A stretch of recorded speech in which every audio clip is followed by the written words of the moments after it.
With the Epic Dash in full swing and E7WC qualifiers officially coming to a close. Oh boy, our end of RTA Season 2, huh? Once again, it is time to dive into the many, if not most characters in the game, how to build them, how to play them, and whether or not they're good. So whether you're an incoming new player or grinding away at RTA, the units in this list should give you an overall idea on how hard you should be popping off these units hit your summon, or where you should start building your team when delving into the depth of real-time arena. What makes them strong, how they're played, you already know. How's it going, guys? My name's Valky, and I happen to be the analyst for E7WC 2024, trying my way to get onto the E7WC analyst desk for 2025. I did play quite a bit of the qualifiers myself. This list is made between my experiences and a bunch of friends who managed to end top 100, if not top 16 for their respective regions. So I just wanted to bring you guys the most up-to-date information, whether you're trying to duke it out in the fields of RTA or just trying to have an easier time watching this at home. Let's fly. To start off, I'm going to be breaking up the formula a little bit compared to our previous videos, which have been a bit more focused on their draft positions in RTA, since the logic goes that the earlier you can draft a character, the stronger they probably are. But since this is meant to be also a viewing guide if you're just coming in for the World Championships, we will instead be focusing more on a overall power level. So considerations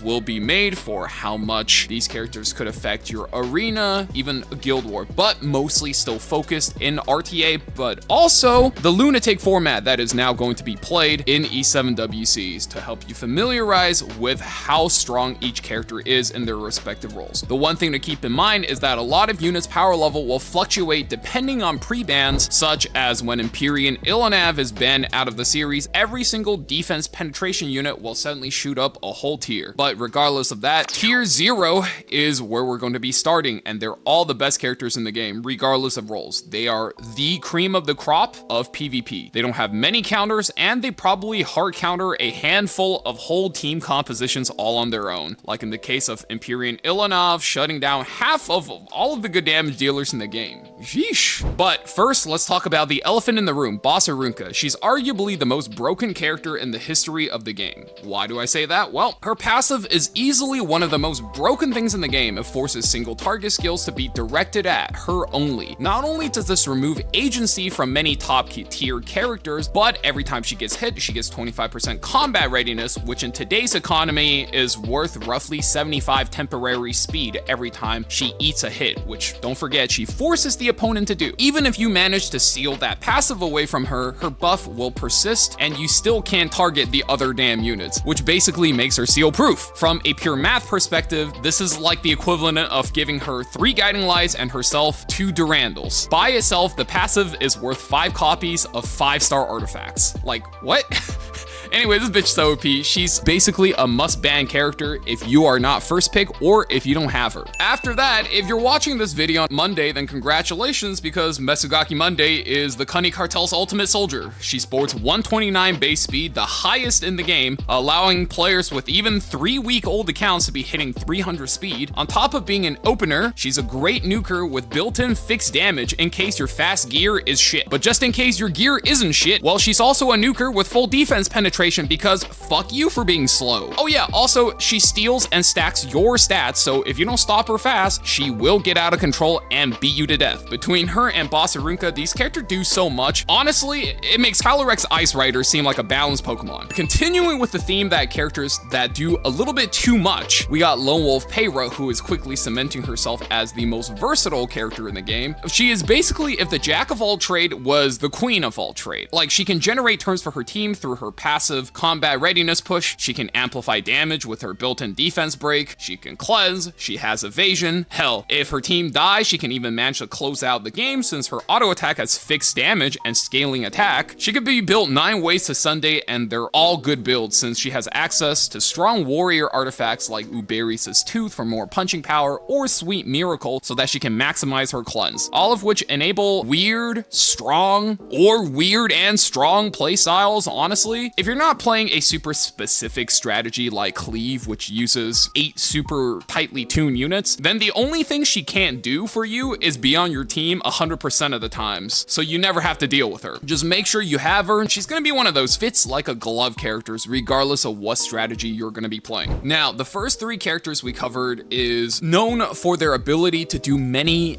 different things. These next few, not so much. They're more so characters that do one thing super duper well, and being pretty okay at the other things they're not good at. The top of the list for that is Empyrean Ilanav. She's the first tank on the list. I say tank, but she's such a solid character. She could be built both as a tank and a bruiser. Doesn't really matter since she's basically a passive bot that walks around and keeps her team alive by decreasing the margin of defense penetration your opponents can put out, which is just majority of the good damage dealer in the game. Either they have built-in defense penetration or they use the penetration set. A lot of the classic units she absolutely shut down, and even a good chunk of the new OPs she's very good against. Since this passive is so OP, what it does is essentially cut defense penetration units damage output anywhere from 50 to 70%. For the new players in the chat, in a competitive turn-based game, you are either going to be fast or you're gonna wanna be fat, since being fat lets you survive the fast player until he's played all of his turns. A tank that lets you survive 50 to 70% longer, needless to say, is broken for that goal. Now, half of tier 0 characters are here because of their OP passives. New Moon Luna's gimmick is she can seal these passives. That's it. She has a skill that lets her seal all of your opponent's passive at the same time. The one thing new players should learn about her dominance is that there's this cool mechanic in the game where a debuff or a negative effect like delaying somebody's cooldown is guaranteed to miss 15% of the time. It's hard-coded into the game, which is honestly about the same odds as rolling a 1 on a 6-sided dice. So when you see your Furious miss a defense break on Wyvern, it's not because you didn't have enough effectiveness, it's called absolute resistance. Thanks, Smilegate. I love random effects like this. In PvP matches, the intention here is it gives the faster opponents a chance to miss a stun, for example, which sometimes let a slower player come back into the game. And this is often seen as kind of like a pity prize for if you're just not the faster player. And it's supposed to quote unquote balance the playing field a little bit. So when you see this line, Soulburn to ignore effect resistance, you know you're gonna have to deal with some bullshit. You can build her fast to shut down defensive passives to kill your opponents more easily, or you can build her slow and tanky to survive your opponent's offensive passives and then seal those away. Her usage is only as good as the player's creativity. She can be played so many ways and is just so annoying to deal with. Speaking of OP passives, this is basically best of the best, Harsetti, whose passive is so good they made a whole new playstyle for her, Village, where you're incentivized to play your game so slow, you're no longer playing Epic 7, you're playing fucking Isekai slow life, honestly. If you don't want to read everything that she does, basically her passive makes every other unit 10% slower than her, which in theory would be a great equalizer against fast players, but another really fun mechanic in Epic 7, at the start of every match, all characters randomly gain 0 to 5% combat readiness. So when fighting against a Harsetti, all character turns are essentially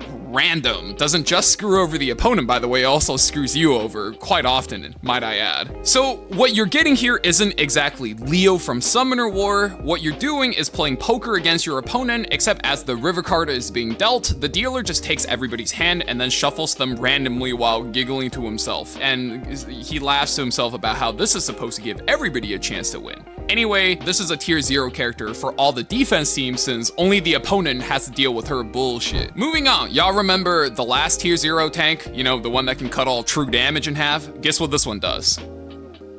Go on, go ahead, you can do it. So if you answered, I don't know, man, maybe cut another damage type in half, well, then you guessed correctly. It's Fallen Cecilia, who got a rework, and her job is to cut fixed damage in half. Not so fixed anymore, huh? It might not sound like much, but many characters drop down a whole tier because of this. And you throw in all the other utilities in her kit, like Soulburn to guarantee a taunt, Team Skill Nullifier, and a fat shield. She does everything you would expect a stereotypical tank to do super well. Last tier 0 character here is a pure cleave initiator, Litika. She got a rework and she became so loaded that her skill 2 does more than other characters' whole kits, and she just basically became a better version of her Moonlight self. Long story short, she can strip immunities, land debuffs, Soulburn to ignore resistance, and gives her things like resource drain, another turn, skill nullifier, and set up defense break. All of that at 124 base speed. This starting to sound kind of OP to you? If it does, then you understand why she is in tier 0. Truthfully though, she's probably closer to a tier 0.5 character on the live ladder, but if you see someone pick her later in a lunatic round or maybe at a lower rank, then the opponent is definitely in trouble. Okay, tier 1. So starting here, each tier will have a bit too many characters for me to cover one by one, so I'll be covering the big shifts by some powerhouses, while the older units, well, you're gonna have to go to the short section or the Discord stats catalog to dig up a little bit more info, but shouldn't be too hard. These units are all strong enough to be built your whole team around, and a lot of top players do that, since committing your best gear on T0 characters often gets them banned, and then you lose out on that set of gear, which means building tier 1 characters on premium gear will actually result in more consistent climbs. If you're on a new account when you're watching this, I would try to collect all the ones here that fit your goal of your playstyle. Your openers for this tier are Zio, Helene Lua, Ahmed, and Sea Phantom Politis. Your tanks in this tier are Dragon Brysenia, Blood Moon Haste. Your supports for this tier are Frida, Peyra, and Death Dealer Ray. And the rest are all damage dealers and their Afternoon Soak Flan, Abyssal Euphine, ML Aria, Bellion, Spirit Eye Celine, Urban Shadow Shu, Mort, and Genua. I would say the first notable addition to this list is Ahmed, whom recently was on the receiving end of her own exclusive equipment, giving her plus 10 final speed, which puts her on par of units like New Moon Luna and Lidica at 124 base speed. She can now also give her damage units greater attack buff, which is pretty huge. Legend rank streamer Higa has been spamming her to great effect by taking the combat manipulation floodgates in the game like Abyssal Euphine and Politis, then using her high tempo support kit to power up heavy hitters such as Kisei, Strays, and Summer Hwayoung, leading to deadly combos, and you'll be seeing a lot of OTK if you go watch his stream. Dragon Brysenia and Blood Moon Haste are actually surprise pop-ups in this tier since they're normally a little bit lower, specifically for the rank ladder due to the amount of soft counters they would normally have to fight, and also Empyrean Illidav. But on defense teams, when opponent might not have perfect answers, or in the lunatic format, when those counter units are banned, these guys are oftentimes taking over whole matches as tanks that not only protect certain units, but have power to nuke down entire teams and swing the whole tempo back for a match. Peyra also makes a quick appearance here as these 120, 121 base speed supports and openers get more popular. She's always going to be around, be at her 128 base speed, and have a little bit of utility to enable a lot of cleave bridges just to ruin their day, being fast, stripping their buffs, and then landing things like the unbuffable debuff are all really strong tools. I don't think she's a super popular opener right now on the rank ladder, but she sure is someone you're going to want to keep an eye out for in the E7WC and following lunatic formats. Disciplinary Prefect Aria is the newest unit of the batch and was initially very overlooked since she's just a bruiser with like a cool passive. But over time, top players found it actually quite easy to set up full strategies around her passive to deny soul burns, which stops your opponents from playing aggressively, and adding extra resistance works extra well with playing defensively and dragging out the length of the match. And when the match is sufficiently dragged out, then her scaling damage takes over and she can actually punch a lot of characters right out the game. This is especially deadly in a format like Lunatic. When the OP units gets taken out, you can use her to stabilize your position and then drag out and scale up over the course of a match. The last one in this tier I'll go in depth into is Spirit Eye Celine, whom received an exclusive equipment last offseason and just absolutely popped off. Okay, this is one of the things Smilegate actually gets right about this game, where they'll buff or rework or give exclusive equipments to units that turn your oldies into goodies instead of just shit out new OP releases just to make you summon and steal your money. Spirit Eye Celine's weakness used to be that she offers your team Jack during her first turn, which honestly is a cardinal sin of every single bad unit in the game. So they gave her a damage bump so that she hits like a truck on the first turn and the ability to take a second turn. Wow. You know, after she nukes one of your units, she could do her usual shenanigans like revive, give immortality, and anchor down the match.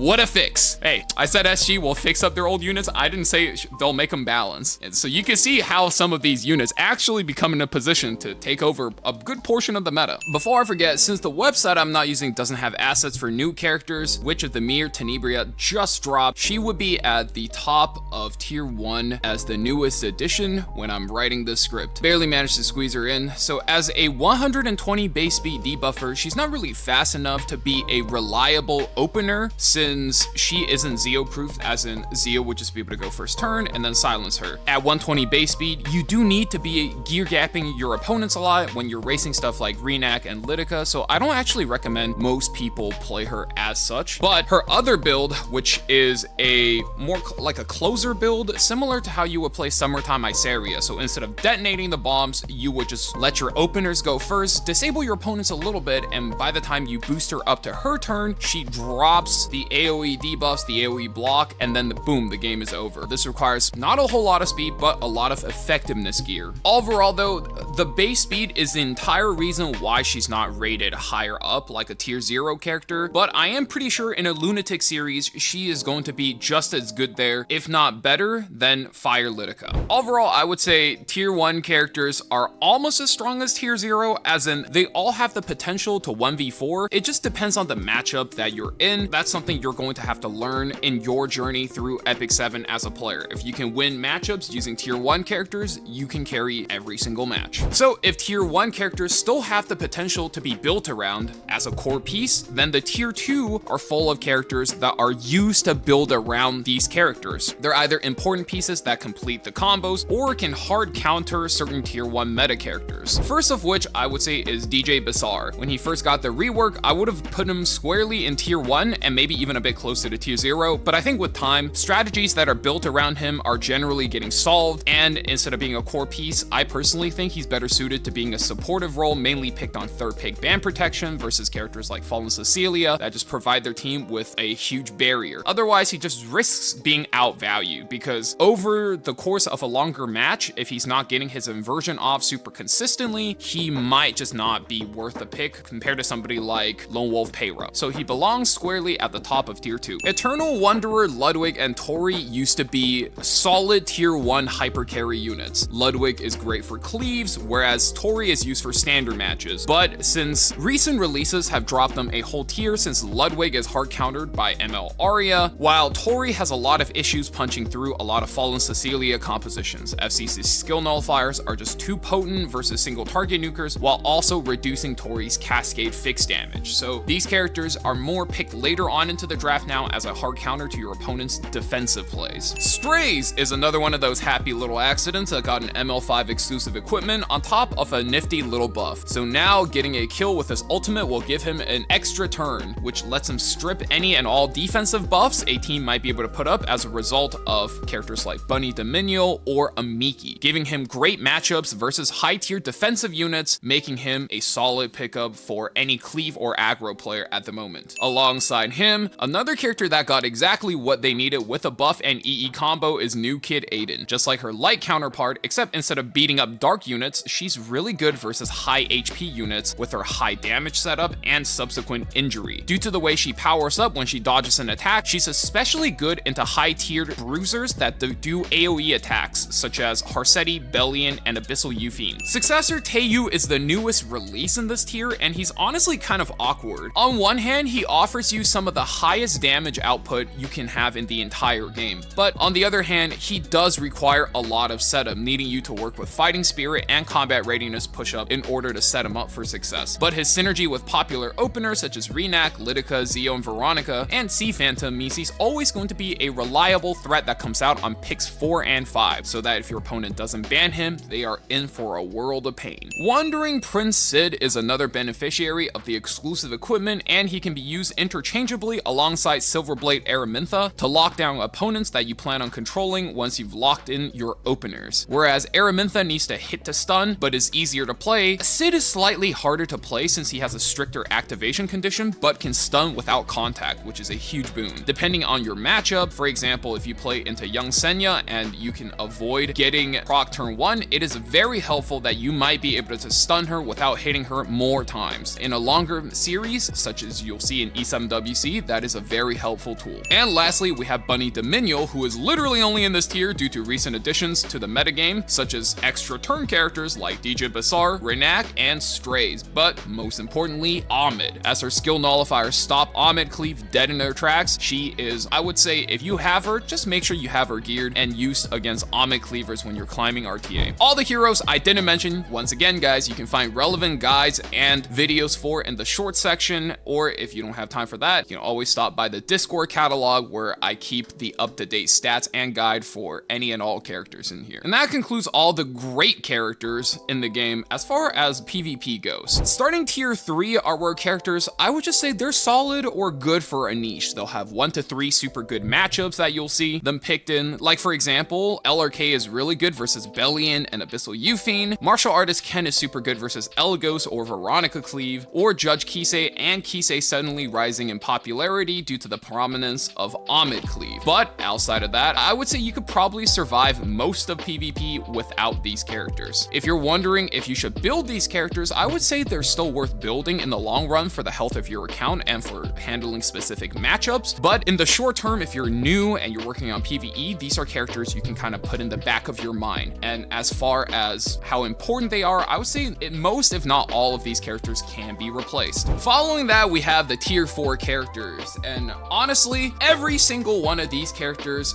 can be replaced in PvP. They used to be super good for something, they have their niche, like Lone Crescent Bellona being used for anti-crit characters, Alencia being used in injury matchups, and Sage Ball being used in anti-cleave. But due to one character or another, or maybe a metagame shift, they've kind of just slowly shifted out of being the one good character in their niche, and they're all replaceable. And not just limited to the characters you see, characters you don't see. Like, you know, if you're out there in YouTube comments wondering, oh, where's my Gunther? Where's my Peacemaker Furious? You can go ahead and mentally just imagine them in this tier. Every single characters in the game you could probably build and put into this tier, and they'll be able to be used for something. But in general, I would say there is a character that does their job maybe slightly better. That is all. That being said, this is what both myself and a lot of my guildmates who's been playing a lot of the E7WC qualifying ladders have felt about the current power level of RTA and PvP in general. If you found the video helpful, feel free to give the video a like and subscribe if you want to see content similar to this. And if you have any questions, the comment section down below or the Discord is open to you. I know I haven't made a video in a while, but that's just because I've been grinding a lot of projects in the back. So if you're seeing this, you be ready for more content from yours truly soon.